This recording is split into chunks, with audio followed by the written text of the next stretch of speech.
Si Carmen tuviese los huesos de nuestra protagonista, podría decirnos muchas cosas, como que no tuvo una buena alimentación, que su trabajo requería de mucho esfuerzo físico, que tuvo varios hijos y que murió joven, muy joven, a la edad de 31 años, tras parir 5 veces, con 31 años, 5 hijos. Si yo fuera Carmen, vería si fue muerte natural o suicidio. Y como llevo haciendo toda la mañana, os dejo con este Quentus Interruptus, con la miel en la boca media, igual que parte del título de la charla que viene ahora. Anabel Forte es doctora en matemáticas, actualmente profesora titular en la Universidad de Valencia. Su investigación se centra en el desarrollo de técnicas estadísticas para la selección de modelos. En el ámbito de la divulgación, Anabel, más conocida en redes como Vallesana, participa en varios programas de radio y podcast. Es autora del blog Vallesana Estadística, casi por todas partes, que fue galardonado como mejor blog en ciencia en los premios 20 Blogs en 2021, y también autora del libro Cómo sobrevivir a la incertidumbre, editado por Nextdoor Publishers. Os dejo con Anabel Forte, Cuerpos a medias.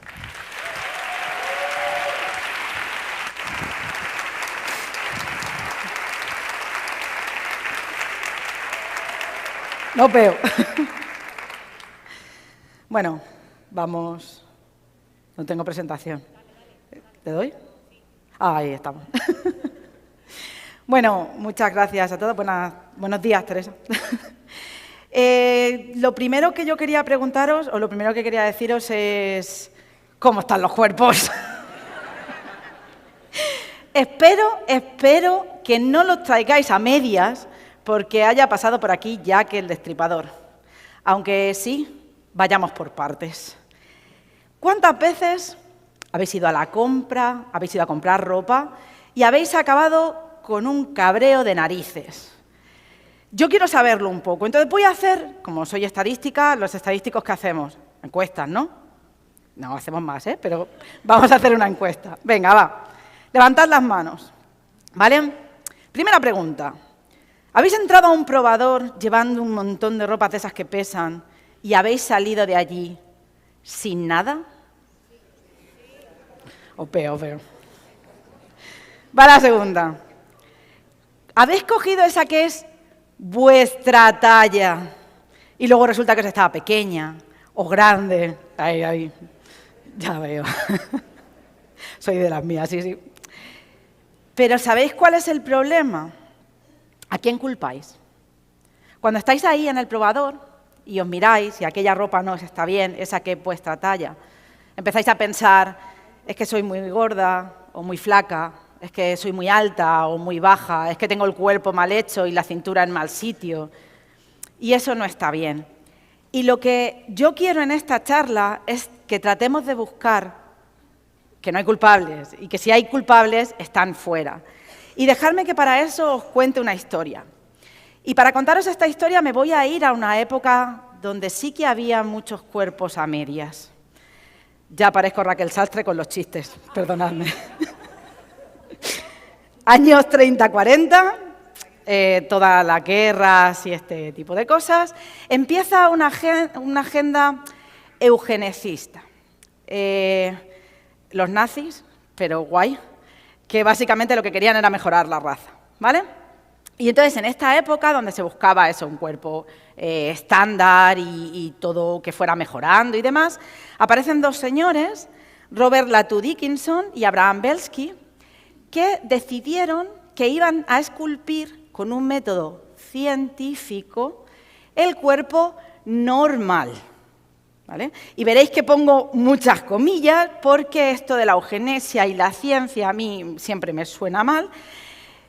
Pero bueno, la idea era, además, me suena mal y además es que tengo que haceros una pregunta. ¿Qué significa un cuerpo normal? Porque en estadística, la normal es esa forma, esa campana, todo el mundo la conoce, y yo no conozco cuerpos así. Bueno, a lo mejor sí. En fin, la cuestión es que lo que querían hacer era hacer un cuerpo medio. ¿vale? Y entonces aquí entramos un poco en la estadística. La idea de Abraham y de Robert era coger muchas medidas, hacer la media y con eso tallar dos esculturas que se iban a llamar Norman y Norma y que iban a estar expuestas en el Museo de Nueva York para un poco decir cómo tenían que ser los cuerpos, ¿no? Vale, ¿qué es esto de hacer la media? Hacer la media es coger la altura de Pau Gasol, 2,16, la altura de Silvia Mesa, 2,06, y repartirla un poco entre nosotros. Que a mí me hubiera venido muy bien de pequeña para coger el chocolate que mi madre me escondía en el estante de arriba. Básicamente, la media que querían hacer Robert y Abraham era coger muchas medidas de muchas personas, sumarlas todas, dividirlas entre el número de personas y con eso teníamos pues esa media, ¿no? Ese valor que sería el representativo de todo el mundo, ¿no?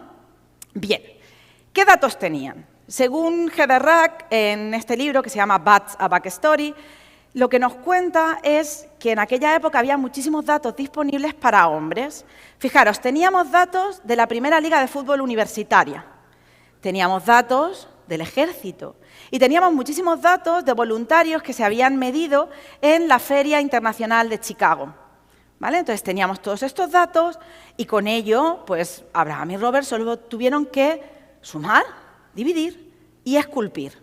Y aquí aparece Norman, normal, con su cuerpo torneado de alabastro, sus músculos. ¿No os parece un cuerpo normal? ¿No? Bueno, volvamos a los datos. Voluntarios en la feria, ejército, el fútbol. Igual muy representativos no eran, ¿no? No, pero si os parece que no eran representativos los de ellos, ahora veréis lo que pasó con ellas. Bueno, estamos en una época, como ya os he dicho, estamos en periodo de guerras, hay que producir uniformes para el ejército en serie y hace falta producirlos, bueno, pues de manera estandarizada, porque no me puedo poner a diseñar el uniforme para cada soldado de manera individual, ¿no? Entonces necesito tallas estandarizadas que me permitan, pues eso, o sea, sin problema, hay uno detrás de otro, uno detrás de otro. Esto no es nuevo de esta época. Ya en el siglo XVI, Juan de Acelga, que yo esto de hablar de tallas y que te llames de Acelga me hace mucha gracia, Juan de Acelga era un español que hizo un tratado de geometría para ver cómo se podían poner los patrones en la tela de manera que se aprovechara el máximo de tela posible y se pudieran cortar en serie. Lo que pasa que como había sido la sastrería hasta ese momento, esos patrones, una vez estaban recortados, había que adaptarlos a cada cuerpo, ¿vale? Entonces, no era estándar como querían ahora en este nuevo momento. Y si la industria había empezado a fabricar para los hombres, pronto empezó a querer fabricar también para las mujeres en serie. Empezó a querer, bueno, pues eso, tener tallas estandarizadas.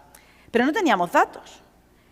¿Cuándo empezamos a tener datos? Bueno, pues estamos en los años 40, hay una química llamada Ruth O'Brien que trabaja en un sitio que era el único sitio en el que dejaban trabajar a las mujeres formadas en esa época, que era la Oficina de Economía Doméstica. ¡Qué casualidad! La cosa es que Ruth O'Brien encargó a un batallón de medidoras que, metro en mano, se fueran por todos los pueblos de Estados Unidos a medir a muchísimas mujeres voluntarias. Ya empezamos mal. Voluntarias que iban allí, se ponían una ropa que el gobierno de Estados Unidos le había proporcionado, una ropa interior, y entonces allí empezaban a medirles, les medían casi 50 cosas a cada una de ellas, y bueno, cuando este batallón de medidoras volvieron, tenían un total de 15.000 mujeres medidas, una barbaridad. Pero llegó allí Ruth O'Brien y dijo, estas 5.000 fuera. ¿Por qué? Bueno, mirad, las primeras las descartaron porque había errores de medida. Y yo como estadística, pues bueno, si hay errores de medida, si se ha medido mal, todo guay, no hay problema. Otros tantos, unas pocas, las descartaron porque eran demasiado joven. Bueno, esto de demasiado joven, podemos hablarlo, demasiado joven, si tú vas a hacer el cuerpo de adulta, bien, te lo compro, ¿vale? Sin problema. Ahora, ¿por qué descartaron el resto? Porque no eran la típica mujer americana. ¿Qué significa la típica mujer americana? Porque no era la típica mujer blanca americana. Bueno, ni blanca, ni cualquier cosa que no fuera lo que a Ruth O'Brien le parecía que era lo normal. Así es que, de esos datos, os presento a Norma, con sus no curvas, con su cuerpo de alabastro. También os parece normal, ¿verdad que sí? Era tan normal que en Cleveland se hizo un concurso al que se presentaron 3.864 mujeres y de esas 3.864 mujeres solo consiguieron a una que de las 12 medidas que tenían que presentar se pareciera en algo a Norma. Ella se llamaba Martha Skidmore y fijaros qué cosas pasan, que cuando a Martha Skidmore la nombraron la mujer más normal, acabó sintiéndose especial y acabó teniendo problemas de salud mental por esa situación. Ser normal a veces no es bueno tampoco. Y esto no es algo que haya cambiado. Aquí, bueno, pues os he puesto una influencer que toma fotos, pero seguro que entráis a TikTok, entráis a cualquier red social y hay millones de fotos en las que podemos ver cómo se buscan ciertos estándares. No son el cuerpo normal, no son el cuerpo más común, pero sí son el que nos aparece como referencia. Y bueno, podríamos decir que todo esto es verdad que es una ilusión de las redes sociales, pero lo cierto es que esto nos pasa cuando vamos al médico. Si tenéis niños y niñas, estoy seguro de que habéis reconocido esta gráfica rápidamente. Si no, dejadme que os cuente que estos son los temidos percentiles. Los percentiles son unas curvas que se crean a partir de una muestra de niños y niñas, en este caso de niñas, en esta gráfica. Son niños y niñas que están perfectamente sanos y que están en las mejores condiciones para desarrollarse, ¿vale? Y a partir de ahí un poco se dividen para ver, bueno, pues cuántos andan por debajo de una determinada estatura, cuántos andan por encima de otra, ¿vale? Para que os hagáis una idea, si yo tengo una niña que a los 3 años está en ese punto, sobre la línea verde, está en el percentil 50%, eso significa que hay un 50% de niñas perfectamente sanas que están por debajo de ese valor. Pero es que si está aquí, que es el percentil del 15%, o si estuviera incluso más abajo, quiere decir que sigue quedando un 15% de niñas perfectamente sanas que van a medir menos que nuestra niña. Y no hay que preocuparse. Quizá debemos darle una vuelta a la muestra con la que se calculan estos percentiles, porque evidentemente si la muestra estuviera calculada con niños de los Países Bajos, pues igual a mí que no llegaba al chocolate no me representan.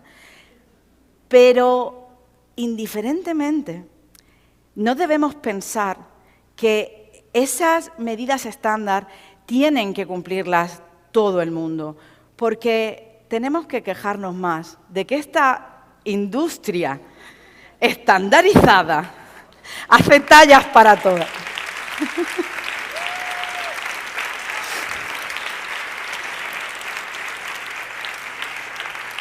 Es importante que sepamos que no somos Norman ni Norma, que somos diversas y únicas, y que eso está bien, y que lo que tenemos que hacer es seguir siéndolo. Muchas gracias.